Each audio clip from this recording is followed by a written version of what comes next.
Grain bulk handlers have demonstrated the capacity of the private sector through both local and international investors to provide transformative solutions to economic productivity and enhance Kenya's competitiveness.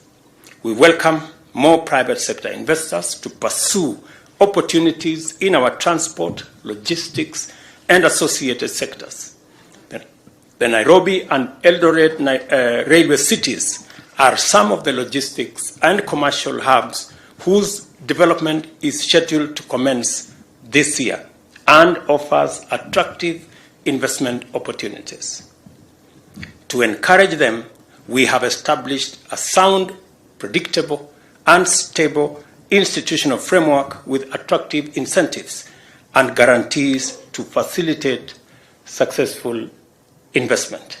Your Excellency, I think it's important as we discuss matters grain to commend you for your leadership, that through prudent management and interventions, you have, in record 7 months, brought down the cost of unga from a staggering 230 shillings to 150 shillings. Congratulations, Your Excellency.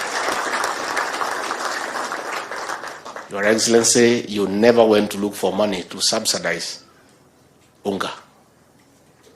The only input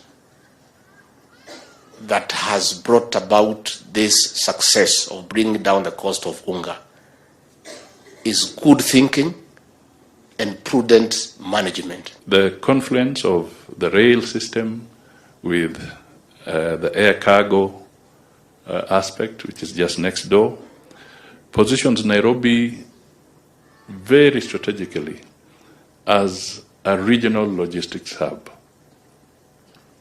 And this is something we should capitalize on so that the advantage that all this confluence is bringing together can help in developing the economy and growing the entire region. This facility also gives us a bit of relief in terms of lessening the load on our roads, where most of the lorries that would have spent very many hours and very heavy axle load would have really destroyed our roads. With this facility, then it means our roads can be able to stay longer. So really, I really appreciate this initiative. It makes possible new efficiencies in the movement and the handling of grain, especially for Nairobi and for outlying towns and cities, and that we can hope will cut the cost of grain to ordinary Kenyans. I must thank grain bulk handlers for the work they've done here, for the history, for the work you've done in this country, and as well as the national government, without whose help this would not have been possible, and the investors, whose generosity and trust we owe this success. Asanteni nyote.